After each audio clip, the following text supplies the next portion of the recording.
Hello everyone. Thank you so much for joining me today. My name is Brooke Allen. The children in our center call me Miss Brooke. I work in an early child care backup center at a Bright Horizons backup center in Pittsburgh, PA.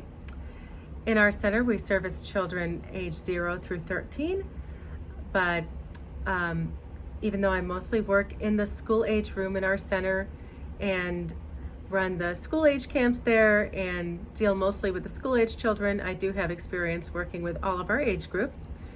My specific background is creative writing, tutoring, and teaching abroad, but I fell in love with the idea of early child care teaching when I first stepped into Bright Horizons almost 2 years ago now, and I have not left since.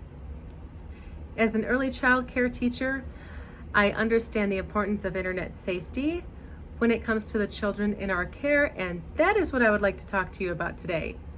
With the increasing expansion of the digital world into our daily lives and our children's daily lives and education, even though it is a wonderful thing, we do have to refer to internet safety guidelines every once in a while because we do want to be aware of the risks. So today, I specifically want to talk about internet safety beneath the umbrella of what are called the guiding principles. Underneath this umbrella, a phrase called the 3 C's helps us tighten up even more on this concept.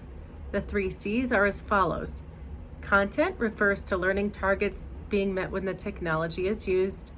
Context refers to the surrounding environment, the children's daily interactions and experiences outside of the school.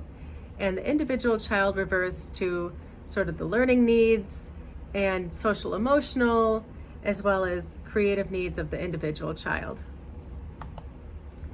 The first point that I would like to talk about really quick is the age appropriateness of the software.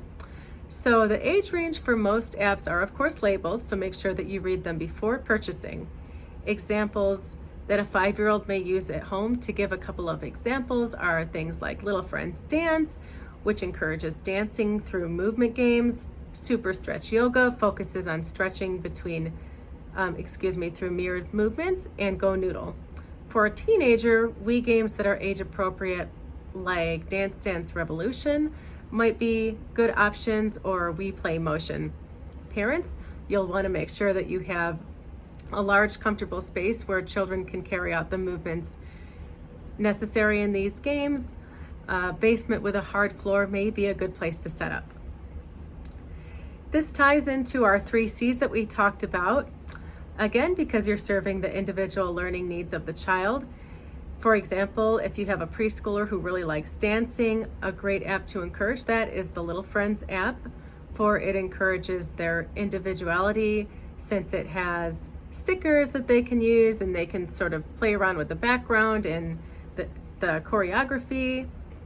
Content is appropriate for the preschool child, as it not only engages the creativity but also helps them to develop their gross motor skills, which falls under the physical domain learning category.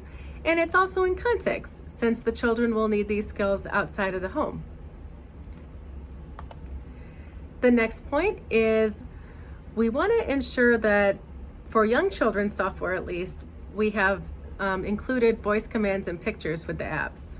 So for younger children, it's important they have access to this because they're not yet able to read literature, or at least a variety of content like puzzles, games, songs, and dance, which don't require literature.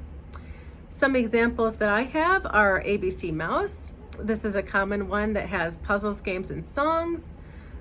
It teaches shape and pattern recognition, measurement activities, reading through phonics. Lingo Kids also uses digital games, if you've heard of that one, quizzes, books, and videos to teach our core STEM subjects as well as practical skills. So if your child is talking a lot about shapes, pull up one of the shape recognition games on your ABC Mouse for them to do. This is STEM learning and helps them think at higher cognitive levels in the classroom. Learning shapes is in context since children want to recognize patterns everywhere they go, really, and individual to their interest. Content-wise, both apps meet multiple learning domains in a very age-appropriate way. So important to keep our 3 C's in mind there. And the last point is that we want to use child-friendly searches. Now, some examples are Kiddle, Kidtopia, ABC Kids, CBeebies, or YouTube, but there's really a lot of them out there to help ensure that the content is safe. It allows for easy screening, so you don't have to look through each piece of content before deciding. And there's really just hundreds upon thousands of apps and digital media that can be found in one place, which I find really handy, so I don't have to go sifting through them one by one on a Google search. If you have a 5 or 6 year old who enjoys stories and shows and has an interest in science, as an example, you might look at Story Salads Quest from the listening section, or the Magic Compost, which is an audio story that teaches science as well, very engaging. So carefully choosing programs that meet the individual needs and interest of the child and feeds into their social learning domains and provides skills that they can use in their daily lives as well ensures that you're also following the 3 C's: content, context, and individualization. Thank you very much for joining me today and stepping in to listen to some basic internet safety tips for our children. It's really important to remember, again, that although technology has an ever-increasing role in our world and in our children's lives and their education, and many wonderful benefits go along with that, that there are some risks involved. And rather than choosing random sites for our children to explore, parents and teachers can work together to ensure that all digital media chosen is carefully chosen to engage active learning, is individual and content specific to their own learning goals.